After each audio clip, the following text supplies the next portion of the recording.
Hello ladies and gentlemen, Willie here. Why was Wrath of the Lich King as popular as it was for an expansion? Really though, when you think about some of the features that it had added throughout its duration, the sheer mention of them would be met with a sheer wall of resistance. Even now in Classic, when it's become quite apparent that given our player knowledge and reference client choice, that for many people experiencing any form of challenge seems less and less likely. And looking at this sub count chart here, the last one that Blizzard would ever publicly release, we can see that Wrath of the Lich King was indeed the peak, but ever so narrowly. And indeed the amount of growth WoW experienced throughout Vanilla and TBC was unprecedented for the MMO genre, Vanilla achieving about 8 million subs in the space of 2.5 years, and TBC taking that 8 million all the way up to 11.5 million concurrent subscribed players. Wrath of the Lich King though, whilst the peak, was in many ways the plateau of WoW's phenomenal growth, adding about 500k subs throughout its duration. Interestingly enough, there was never really the rise and fall with patches, as we've seen with subsequent expansions in terms of players. It remained very consistent all the way throughout. What puzzles me about its success then? I mean, I wouldn't have the same questions for TBC, which felt like a real successor to Classic, with more expanded classes, overall better balance, updated raid formats with more challenge added, additional PvP content in the way of arenas. What are the real complaints of TBC? Alt unfriendly? Dungeons and raid requirements are lowered in later patches. Dailies, optional content was largely optional and not as much required for power gain as they are today in BFA. Arena boosts or win trading? Maybe that one, yeah. What about Wrath of the Lich King though? Heroic dungeons are now extremely easy. Gear progression could be replaced with each patch by a new set of badge gear. Heirlooms to make leveling faster. Dual specialization was a thing. The gear score add-on, which admittedly was player made, though Blizzard later integrated it into the game. All the extra convenience factors like more bank space, a barbershop, paid race change, and let's not forget the looking for group tool or LFG tool as well. I wonder if and when we get to Wrath of the Lich King Classic, will it have less subs than Classic initially did? Will people be saying all of this is what ruined the game, or instead will they be saying, finally, now I can dual spec to PvP, I can level my ults faster, I can get dungeon quests done whilst leveling, or any of the other things that Wrath of the Lich King brought into the game, which have been retrospectively criticised. Classic has certainly done well for itself as a game, especially as a remake of a game, but the starting decision to make servers so much larger than they were ever really meant to be for the game has caused so many problems, it's unreal. That on top of people approaching it like it's a race where there isn't really all that much to be won at the end. It's not necessarily the case that every decision made during Wrath of the Lich King was the right one, but looking back at Classic now, it's pretty clear that the game is being taken on by a very new type of audience as opposed to what we had back in the day. An audience which will write something off as too easy at the drop of a hat. I mean, just look at the recent drama around Cthulhu, where it was found that there was a delay before the first I-beam after players entered the room, which apparently matched Blizzard's reference client, whereas now they've patched it out very quickly, so the beam now fires off as soon as somebody is in line of sight. I mean, people are calling the whole raid easy based off this one thing, when in reality the difference is send one guy in with a great nature protection potion, soak the first beam, then everyone else runs in. That's sort of it. The difference would be a couple posts on Reddit where a raid loses half its members randomly because somebody does something dumb. Call it iconic if you want, but you know, Ragnaros was iconic. Never seen Phase 2 by the way. Veil Straz was iconic. Most guilds got past it no problem. Let's not pretend we're still in the past here, okay? Anyways, little tangent aside, how come an expansion which had all these features that people claim to hate was the most popular World of Warcraft would ever prove to go? And I'm talking beyond initially too. This expansion was a lot more than just a hype phase that gradually faded away, like Warlords of Draenor. Let me ask you this, how important is lore to a game? Or not necessarily just lore, but having some kind of founding story that it's evolved from. Wrath of the Lich King was the final time in WoW where real pre-established lore unfolded. Yeah, Deathwing was sort of known about before Wrath of the Lich King, but as Notharian or the Earth Warder.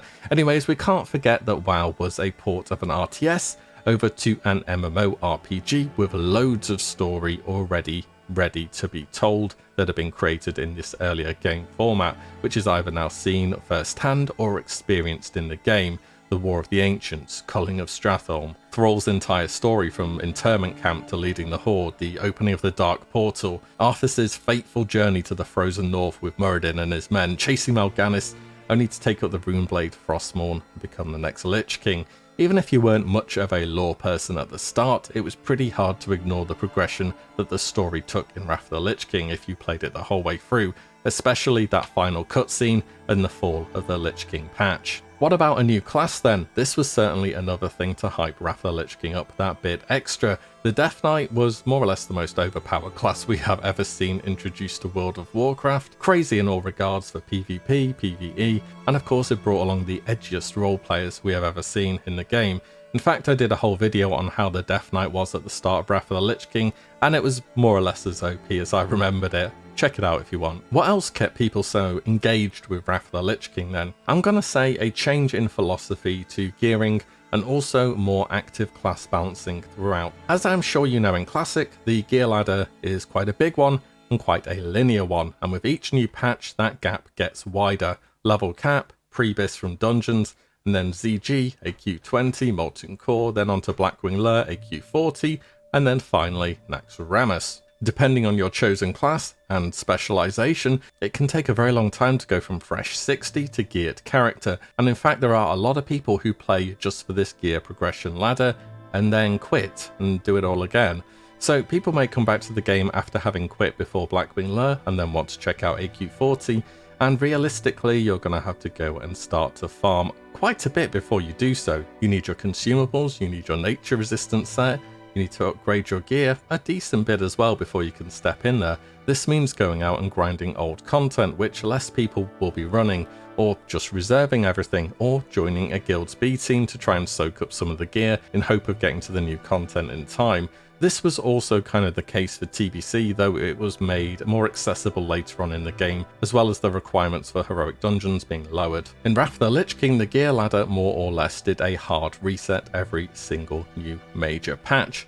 A new badge currency, spammable heroics through the LFG, new bosses in the Vault of Archivon, very powerful catch-up gear through the later heroic dungeons like Trial of the Crusader, Pit of Sauron, Forge of Souls, and the Halls of Reflection. And then we also had normal and heroic raids, where normal was considerably easier too. This meant that when you came back, you didn't feel incredibly, insurmountably behind everybody else. I mean, it's an MMO, right? Character progression is very important. I completely agree. And it does make sense for somebody who has played consistently throughout the entire expansion to be ahead of somebody who's returning, but not like 1 or 2 months worth of progression in power levels ahead. Just look at BFA recently, where Blizzard have actually made this exact same mistake as they did years and years ago with all these temporary power systems that have arbitrary catch-up times, and how they've had to go back and make there be more viable catch-up options. This more streamlined gearing process felt like it made people much more inclined to re-roll or play in a bit more of a flavour of the month playstyle, which isn't necessarily a bad thing. Back in these days, of course, class balance was active during an expansion, so it was very much the case that no singular class ruled from day one to the end of the expansion. Or maybe you just wanted to play a new class or a different role next tier. It wasn't an enormous effort to do so, time or gold wise. You know what else we had? A real start to the true meta of World of Warcraft: collections. The stats panel was more of a curiosity, but achievements were something that had started to grow on gaming more and more. Just look at Steam or consoles at that period in time, for example. And now they were also coming to WoW. It made old content relevant. They added extra layers of difficulty to raids, pushed people even harder to get those PvP top arena ratings. Your bank got more slots for collectibles and consumables or pets. And there were so many new mounts added throughout the game, throughout achievements themselves, or even random rare mounts out in the world, like the Time Lost Protodrake. Raids were scaled to 10 or 25 man now too, and all the issues about buffs and debuff caps were totally gone and removed. Multiple different classes could provide buffs and debuffs too, like Horn of Winter from Death Knights or Strength of Earth Totem from Shaman, both giving the same buff. And to top it all off, all buffs were raid wide. No longer did you have to assign people to buff certain parties or refresh those buffs every 15 minutes or whatever they may have been. And let's not forget dual spec too. It did cost 1,000 gold to unlock initially, but it meant that those healer classes could actually go and do some solo content outside of raids, like dailies, and not just hit like a wet noodle. And then we just have these zones themselves, one of which was in particular planned around you having flying to integrate it more into the game, that being the Storm Peaks. For a land referred to as the Frozen North, it certainly had a wide variety of different biomes to enjoy. And the thing is, a lot of these issues that I went over before are things that sort of enabled all of these new types of gameplay to be possible. Did it make the game less sociable? Yes, it did, absolutely. But I think if Classic's anything to go by, then players are a bit less sociable these days as well. In fact, back during the Wrath of the Lich King era, people called it the expansion with the Casuals 1, and calling people who started back then Wrath babies. You've got to love people holding on to the past, of course. I think we've talked at length about how you can bring a game back to its start, but you can't bring the players back too. And given all this, now that I think about it, I reckon I've got a bit of a better understanding of what made Wrath of the Lich King the real peak of World of Warcraft. Accessibility. It was faster and easier to get into the game than it had ever been before, or just as a returning player. Heirlooms, gear resets, the LFG, dailies, just the overall ease of access made it good to get into. And then at top end, there was also some real challenge from the raiding scene as well. And as I mentioned, if and when we do get to Wrath of the Lich King Classic, which I'm expecting to all be but guaranteed once TBC is a thing, it will be interesting to see how people react. Will it be all, oh, this is the expansion that ruined everything, or will people end up saying, finally, dual spec, heirlooms and LFG, I've waited so long? Whilst I bet there's going to be some of the former, I think there'll be a whole lot more of the latter, and that Wrath of the Lich King would be a huge success if done again. Anyways, ramble over, what are your thoughts on what made Wrath of the Lich King so great, and how do you think it will be received if we do end up going there again on our classic iteration? Hit me up below. As always, I do hope you guys enjoyed the video, and I will see you in the next one very soon. If you like what you see, do give the video a like and subscribe, as there will be plenty more to come. Take care guys, and I'll see you in the next one very soon.